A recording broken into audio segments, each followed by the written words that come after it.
Halo Gamada Peternakan, kembali lagi dengan Renko di sini.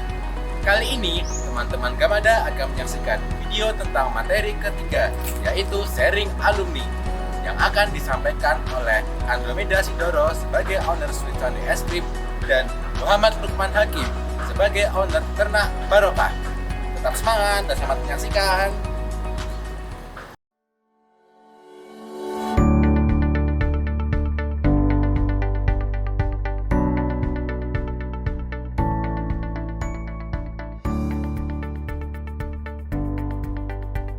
Oke, Assalamualaikum warahmatullahi wabarakatuh. Halo semuanya, perkenalkan nama saya Andromeda Sindoro. Saya adalah pemilik dari Sweet Sunday Ice Cream dan Ademo Gelato di Yogyakarta. Saya adalah alumni Fakultas Peternakan UGM angkatan 2006. Pada saat pertama kali saya masuk ke Fakultas Peternakan Universitas Gadjah Mada, saya memiliki banyak sekali pandangan dan belum terfokus pada saat itu. Saya hanya terfokus untuk bagaimana segera lulus kuliah, kemudian saya mendapatkan pekerjaan. Namun seiring berjalannya pengalaman kita di Fakultas Peternakan, ternyata bidang peternakan membawa banyak sekali kemungkinan dan kesempatan untuk kita bisa masuk ke dalam dunia entrepreneur atau wirausaha. Untuk itu, mulai semester 4 kami memulai usaha kami yang waktu itu difasilitasi oleh fakultas tempatnya, dan juga kami memulai dengan modal yang kami dapat dari lomba kewirausahaan, dan semuanya itu kami laksanakan dengan bimbingan dosen dari Fakultas Peternakan sehingga bisa mencapai seperti sekarang. Kami memulai usaha kami pada saat tahun 2008, di saat itu kami semester 4, di mana saya dengan istri adalah asisten laboratorium di Fakultas Peternakan Universitas Gadjah Mada, dan kami membantu proyek dosen untuk pembinaan peternak sapi perah yang ada di Cangkringan, Kaliurang. Di mana peternak di Kaliurang ini dan di Cangkringan itu susunya dibeli dengan harga yang sangat rendah sekali oleh industri. Untuk itu kami membina supaya mereka mendapatkan kualitas yang bagus sehingga bisa dibeli dengan harga yang baik. Nah, pada saat itu kami mengembangkan usaha kami untuk membeli susu dari peternak dan kami olah menjadi es krim agar ada nilai tambah yang baik supaya kami bisa menjual susu produk ini dengan harga yang lebih baik lagi ke depannya. Motivasi kami untuk memulai usaha ini adalah karena kami prihatin kepada para peternak sapi perah yang ada di Cangkringan dan seluruh Indonesia, di mana susu mereka dibeli dengan harga yang sangat rendah oleh industri. Untuk itu, kami berusaha untuk dapat memotivasi peternak agar memproduksi susu dengan kualitas yang lebih baik, sehingga dapat dijual dengan harga yang lebih baik. Untuk itulah kami bisa ngambil dari peternak dengan harga yang lebih baik, dan kami olah menjadi es krim yang kualitasnya sangat tinggi, sehingga ada nilai tambah yang bagus untuk bisa dijual dengan harga yang lebih baik juga nantinya.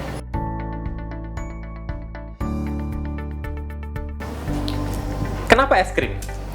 Adalah karena pada saat itu di tahun 2008 belum banyak supplier es krim di Yogyakarta.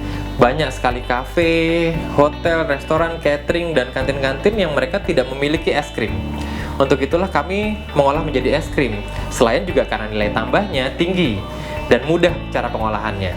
Dan satu yang paling penting, pada saat semester 8 kami memang belajar pengolahan es krim di mata kuliah teknologi hasil ternak.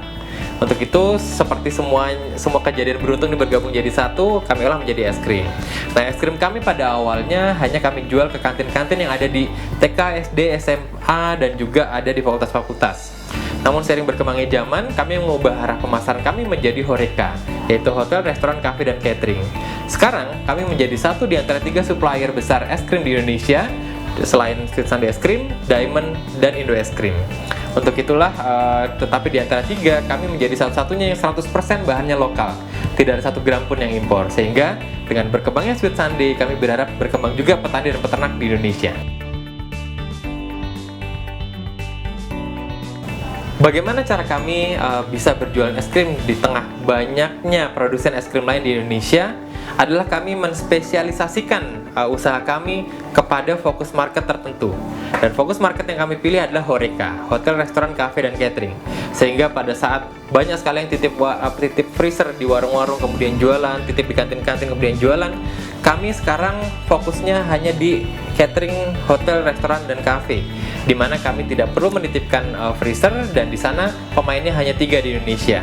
Untuk itulah kami dapat mengambil market share yang lebih besar dibandingkan kalau kami mau mengambil B2C, sehingga kami fokus di B2B atau business to business.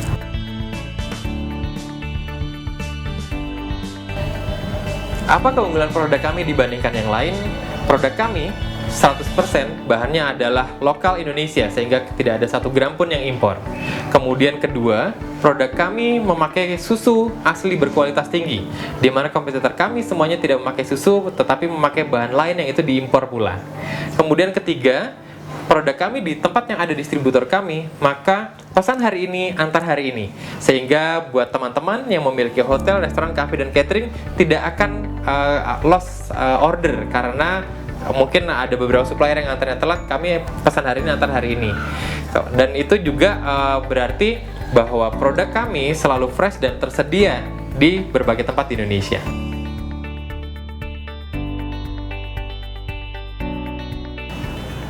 Peran alumni Fakultas Peternakan di seluruh Indonesia sangatlah besar. Kenapa? Karena Indonesia tidak pernah bisa swasembada dalam bidang peternakan. Kenapa? Karena memang selama ini alumni peternakan tidak menjadi peternak atau tidak menjadi entrepreneur. Untuk itu, pada saat kita semua menjadi entrepreneur atau menjadi stakeholder pemegang keputusan di bidang peternakan Indonesia, maka saya yakin 5 tahun ke depan Indonesia akan bisa swasembada di berbagai bidang di peternakan. Contohnya susu, daging, telur, kulit, dan macam-macam.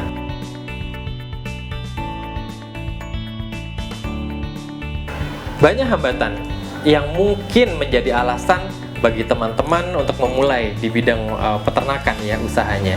Salah satu yang paling besar adalah gengsi.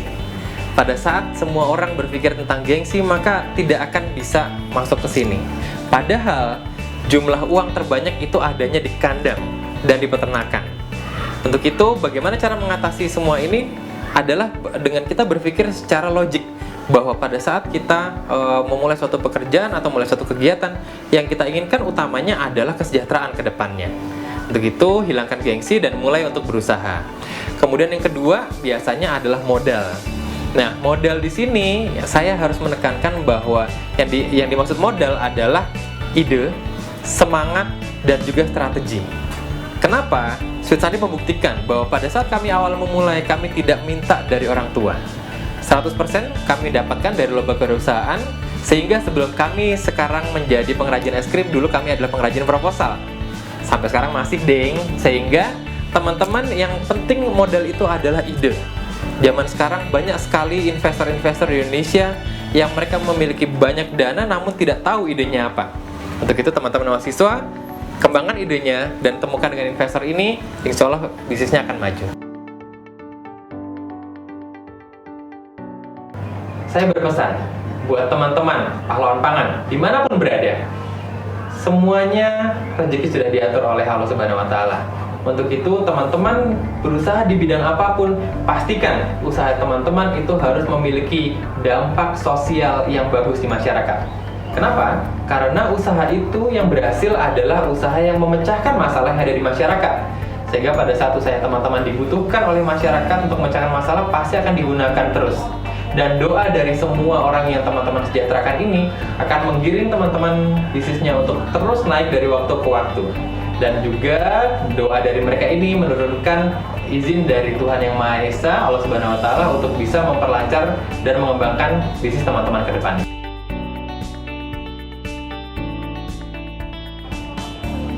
Tips and trik menjadi wirausaha muda. Kira-kira apa ya yang harus kita lakukan untuk memulai suatu wirausaha di usia yang masih belia ini?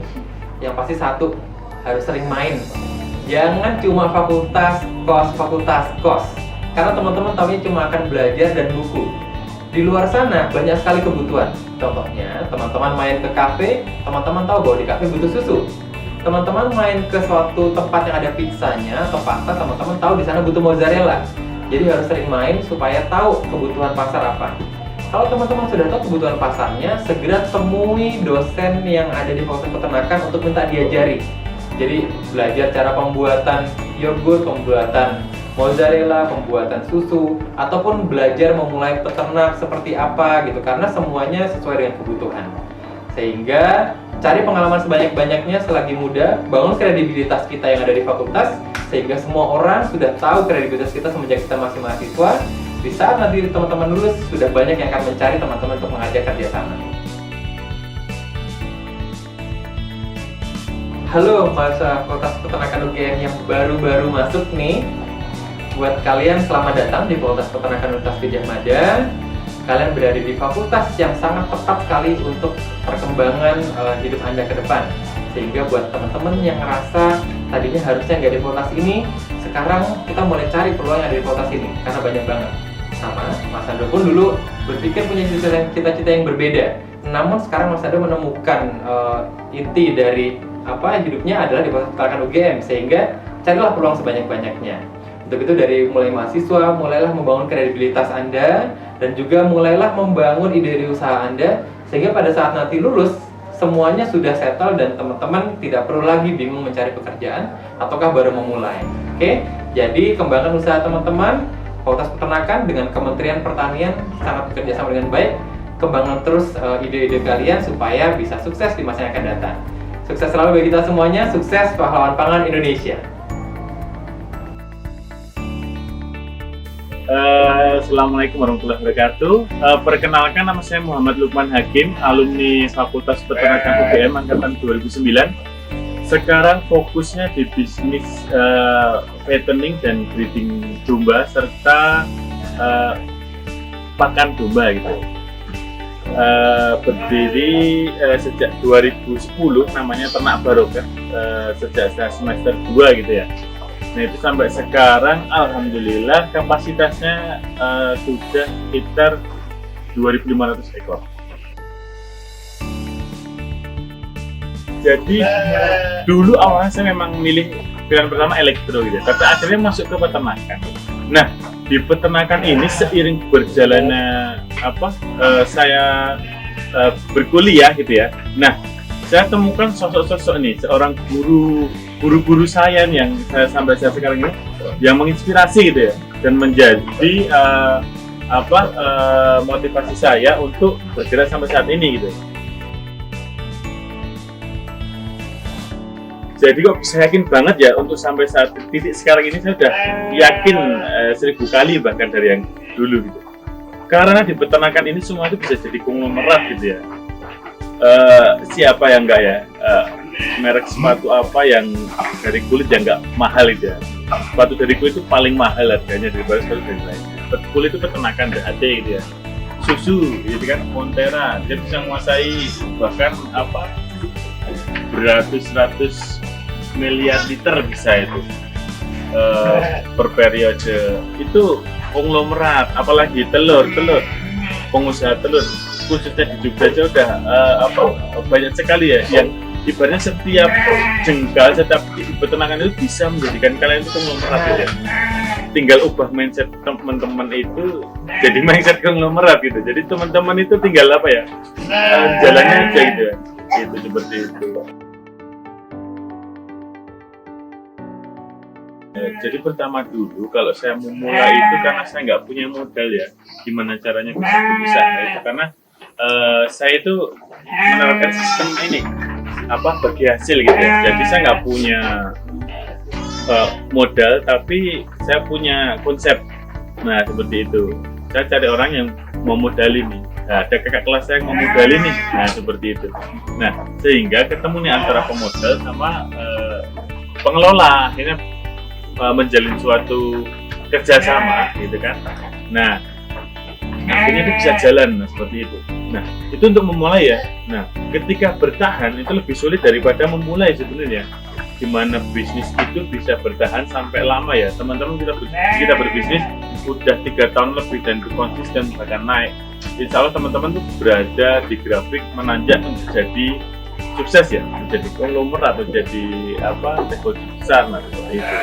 Nah di masa pandemi kayak gini kita harus memutar otak gitu ya. Jadi bukan kita saklek sebagai peternak, kita kelahiran kita angkatan 2019, mungkin modelnya dulu peternakan masih era digitalisasi itu masih awal-awal kenalnya, sekarang udah ada new normal. Nah, new normal ini semuanya itu bisa apa ya?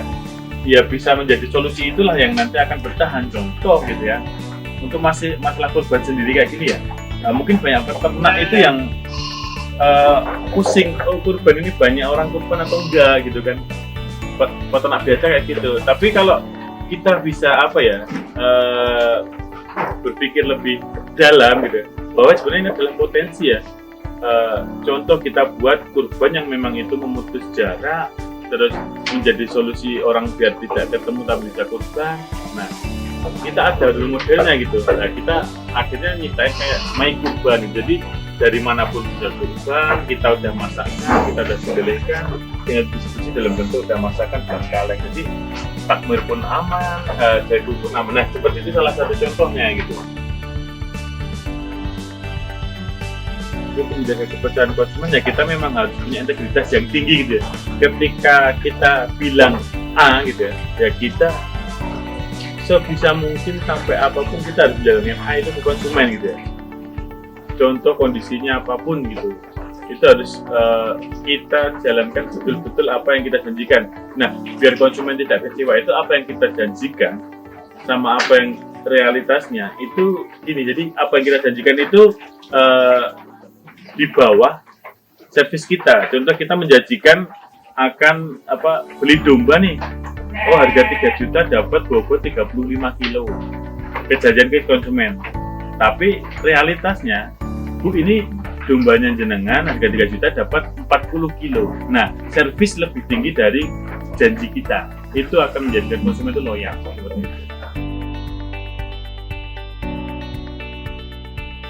Peran seorang alumni peternakan di Jawa Peternakan, nah itu saya tadi bilang, orang ketika masuk peternakan itu sedikit yang dia udah mempunyai planning. Oh, dari saya SMP di sini, SMA di sini, kuliah di peternakan, nanti saya akan menjadi pengusaha ini sedikit. Jadi teman-teman itu masih peternakan itu masuk peternakan itu masih meraba-raba semuanya. Dan kebanyakan alumni kita itu kerja di luar bidangnya gitu ya, di peternakan. Nah, teman-teman jangan sampai seperti itu, karena di peternakan ini pun teman-teman itu ibaratnya udah bisa mendapatkan lebih dari bidang-bidang lain. Seperti itu. Jadi peran alumni sebagai dia tuh contoh gitu. Ketika kita mau usaha, nggak mungkin kita usaha itu belum pernah kita pikirkan, belum pernah kita baca, belum pernah kita lihat. Pasti kita usaha itu karena kita sudah pernah melihat, oh itu sosok itu sukses ya gitu. Jadi sebagai contoh gitulah. Dan nah, ketika sukses kita lebih kenal lagi, yuk ketemu, ngobrol, oh ternyata orangnya seperti ini, berintegritas, oh seperti cara berpikirnya. Nah, akhirnya jadi role model kita nih, contoh kita nih, dia guru kita itu Jet. Nah, ketika kita udah ilmu yang kita dapat dari itu udah mentok gitu, ibaratnya udah nggak ada lagi yang kita serap, kita akan dipertemukan lagi nih oleh guru baru, entah siapapun itu seperti itu. Jadi ketika kita bisa membaca itu semua, itu insya Allah kita dalam rule udah on the track lah gitu untuk menjadi inilah sukses gitu. Jadi kalau saya melihat itu kesulitan itu ada di diri kita sendiri ya. Kesulitan itu ada di diri kita sendiri. Jadi kita yang membatasi diri kita sendiri. Jangan seumpama nih teman-teman ada mahasiswa baru ini ada yang punya bisnis sehari cuma jual 1 ayam. Itu jangan dianggap remeh, itu bisnis teman-teman itu nanti akan besar. Saya pun dulu berjualan itu awalnya dari jualan ayam 1-2 ekor, jual durian, jual pisang, jual domba. Kayak gitu, jadi dicoba gitu semuanya. Akhirnya ya seperti segede ini gitu. Jadi nggak ada langkah ke-1000 tanpa langkah pertama gitu. Jadi itu hal penting buat teman-teman, dicoba aja gitu. Nanti selebihnya itu biar Allah yang bukan jalan ini gitu lah. Kita siapkan diri. Jadi kesulitannya kita untuk mempersiapkan diri kita sendiri kesulitannya gitu. Jadi kita tahu sebenarnya, oh kalau pengen sukses itu ya bangun pagi, kalau habis subuh itu langsung gini. Cuma kita tahu, tapi kita nggak bisa ngalahin itu. Oh, kita milih tidur, kita milih nggak ngerjain itu gitu. Jadi jadilah manusia itu tanpa alasan gitu. Itu masih mahasiswa, jadi saya tuh nggak mau bisnis, saya tuh ngerjain ini, jadi nggak ada alasan untuk itu loh. Kalau mau sukses ya udah tanpa alasan, jadi manusia tanpa alasan gitu. Apapun kondisinya itu tuh bisa. Teman-teman, sini saya mau cerita sedikit tentang kok saya milih peternakan domba. Nah gitu ya, jadi saya termotivasi salah satu tokoh, yaitu tokoh terkait sepanjang masa gitu ya. Kalau teman-teman tahu itu, dia adalah Abdurrahman bin Auf gitu ya. Nah, Abdurrahman bin Auf ini ketika harta seluruh orang dikumpulkan itu, masih banyak hartanya dia gitu. Dan beliau itu pernah jatuh lalu ke Rasulullah, lalu dia disarankan untuk peliharalah domba. Nah, dari domba itu beliau bisa menguasai tadi lebih dari 50% harta yang beredar di dunia ini gitu. Nah, itu dari domba, itu kan dari peternakan gitu ya. Nah, teman-teman jangan berpikiran sempit gitu. Peternakan itu bisa jadi orang nomor 1 di dunia gitu. Itu ada contohnya, ada faktanya, dan itu benar-benar terjadi. Nah, tinggal teman-teman itu mengupgrade kemampuan cara berpikir teman-teman sehingga bisa berpikir cara benar, kemampuan finansialnya, terus habis itu integritas teman-teman ya. Hal seperti itu sebenarnya terpenting untuk bisnis ya, bukan sebenarnya kalau masalah ibaratnya cara-cara step-step itu udah insya Allah kita bisa belajar dari orang. Cuma kalau dari diri kita sendiri nggak benar, nggak siap untuk jadi orang besar seperti itu, kita nggak akan dikasih jalan.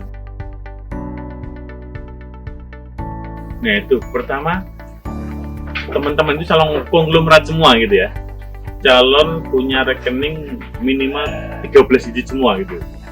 Itu kan, cuma teman-teman itu belum tahu caranya aja. Teman-teman udah masuk langkah pertama, yaitu masuk Fakultas Peternakan UGM. Nah, tinggal langkah-langkah berikutnya teman-teman nanti tinggal menentukan, meyakinkan diri, gitu kan, sehingga teman-teman nanti akan dibuka jalan menuju tujuan teman-teman, target teman-teman. Punya target itu jangan nanggung gitu ya. Teman-teman cuma cukup amanah, integritas, jujur itu aja sudah sukses kan. Semoga teman-teman maba semua termotivasi ya, dan jangan sampai mengkucilkan diri ya. Teman-teman semua itu spesial gitu ya, kita manusia diciptakan spesial, jadi teman-teman itu harus menghargai diri. Oke, terima kasih, salam dari Tanah Baru.